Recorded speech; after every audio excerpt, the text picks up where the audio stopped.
So you don't care about women's sports. You don't care about the integrity of women's sports and spaces. I don't care about the less than 10 athletes in the NCAA who are trans and want to play sports. Like you live once. Go play soccer. You want to play soccer? Go play soccer. I don't care. Go play soccer. I genuinely don't care. There are bigger issues in this country to focus on than the less than 10 athletes in the NCAA and these like individual cases in the individual states that Fox News loves to bring up. It's just not a widespread issue. Do you think that we have to cover men taking accolades, accomplishments, spots, and scholarships from? Like that, yeah. You think that we have this issue? Yes. You think we wouldn't prefer if men would stay out of women's sports? No, I think you guys at Fox like covering it. Do you think that we created? Two political voices, one table, and one culture war issue that just won't die. Progressive host Harry Sisson sat down with Tomi Lahren on Tomi Lahren is Fearless for an hour-long debate covering everything from the economy to immigration. But one topic stood out, the one that always seems to dominate conservative media cycles: trans athletes. Before we dive into the full story, comment where you're watching from, and don't forget to like and subscribe so you don't miss the next one. Now, out of all the major issues facing the country right now, inflation, housing costs, global tensions, this is the fight that keeps taking center stage. And when Sisson and Lahren clashed over it, the divide between MAGA Republicans and the broader political left was crystal clear. In this video, we're breaking down the key moments from that exchange and what they reveal about how this issue is being framed, and why. Let's get into it. Should men play women's sports? So wait, just to be clear, of all the topics in America right now, I think it's an important one. Of housing. No, Harry, that's not what I asked you about. No, I'm going to get to it. I'm just making a point broader. I think it's important. Okay, great. And I'm happy to engage with you. Let's do it. Just to be clear, I think it's an important topic. I hear you. I hear what you're saying. But what I'm saying to you is, of all the issues we have in the United States right now, housing prices, grocery prices, inflation, global conflict, domestic conflict, ICE, immigration, all these topics, one of the most important to you is men and women's sports. Sure. Okay. How many trans athletes are there in the NCAA? Harry. Do you know? I asked you a question. I know. Should men play women's sports? Do you know how many trans athletes are in the NCAA? Too many. One's too many. Do you know how many? One's too many. How many do you think there are? If you had to ballpark it. You know, I think one's too many. But if you had to guess, how many do you think there are? I'm sure there's probably, let's start at like 10 to 15 maybe. There's less than 10. Okay. So I think one's too many though. Okay. But I think you would like to see more. No, I don't care. You don't care at all? No, I don't care. And here's why. First of all, there's less than 10. So this is not a widespread issue. So why do they need to play in the women's sports then? Well, I'm happy to engage. I'm just happy to I'm just making a broader point right now that number one, this is not a big issue. Okay. And if there's 10, less than 10 actually. LGBTQ is not a big issue to you? No, again, it's just a straw man. You don't care about LGBTQ? What are you doing right now? This is crazy straw man. I've not said I do not care about LGBTQ. You said that there's so few of them, it's not important. Yeah, in terms of what you're trying to argue, that it's like it's a plague on American society. I care about LGBTQ plus. Obviously, I didn't say what's the plus, by the way? I never knew what that was. I mean, there's other identities, whatever. Like what? I don't know. You just go down the list. I don't know. Go look it up. What is the plus? I'm not an expert in this. Neither am I. I'm not an expert in plus. But you said the plus. Yeah, because I know that there are plus. So you think it's just like a random Let me just thing? get back to the broader point. There's less than 10 in the NCAA. Okay. I don't think the government should be legislating on this. I think it should be up to the individual athletic bodies. And here's Same thing with Title IX. You think that some schools should admit female athletes and some shouldn't?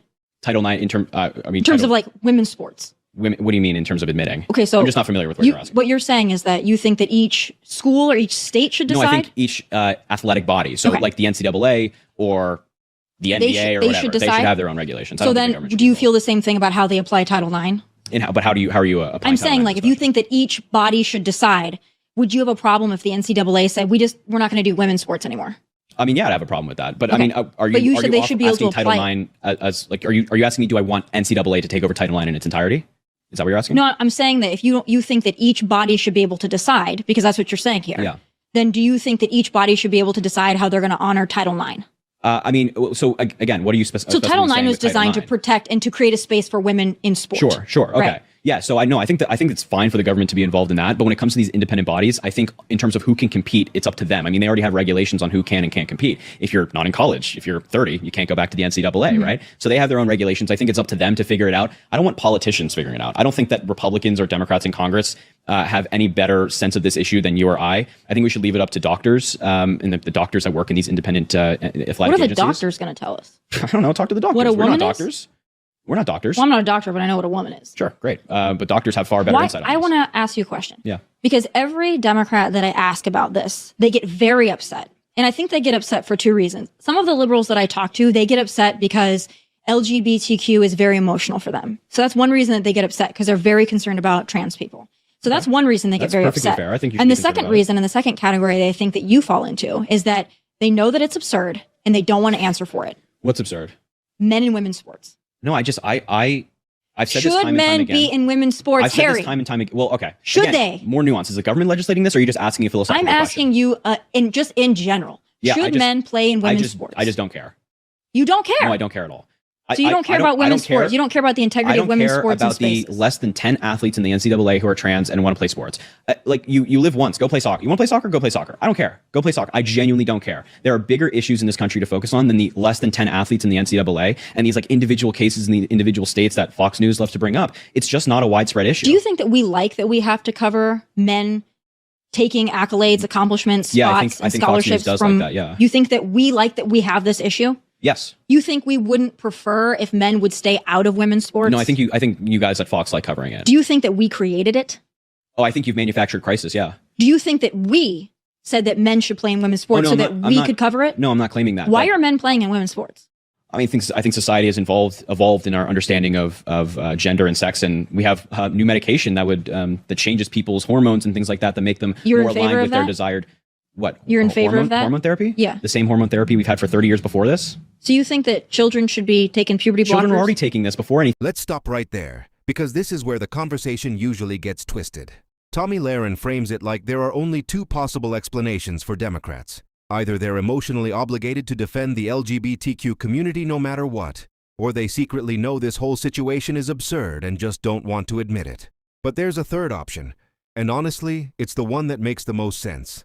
Most people just don't care, not because they're heartless, not because they're ignoring women's sports, but because, in the grand scheme of everything happening in this country, inflation, housing costs, border policy, global instability, this issue barely registers in daily life for the average American. And that's what Harry Sisson was trying to point out. We're talking about fewer than 10 athletes in the NCAA. Fewer than 10. Yet this gets treated like it's a nationwide emergency, like every school in America is dealing with some massive takeover of women's sports. It's not. There's an old expression, gag on a gnat and swallow a camel. In other words, obsess over something tiny while ignoring something enormous. That's what this feels like. A microscopic issue turned into a full-blown culture war spectacle. And listen to the framing. One is too many. That phrase gets used a lot. It's emotionally powerful. It shuts down nuance. It suggests catastrophe. But when you apply it here, you're talking about kids, students. In some cases, literally one child in an entire state becoming the justification for statewide legislation.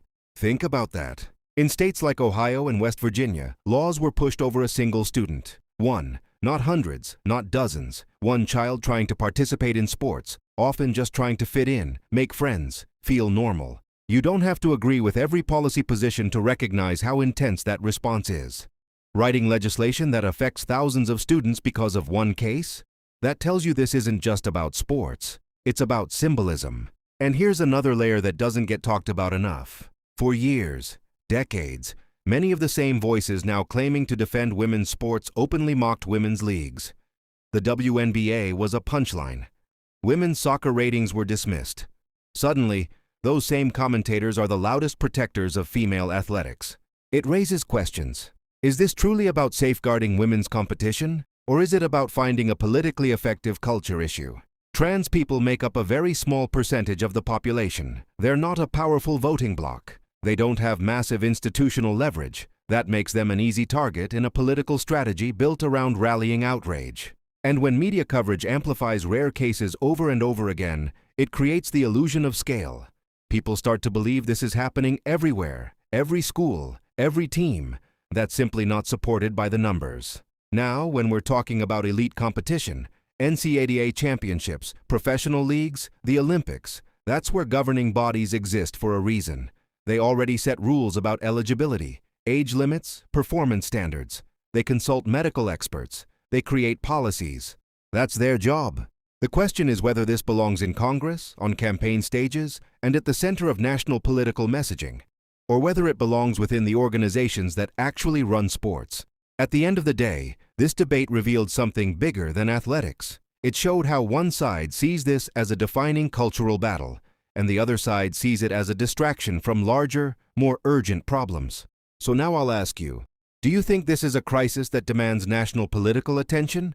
Or do you think it's been amplified far beyond its scale? Let me know where you stand and do not forget to subscribe so you don't miss the next one.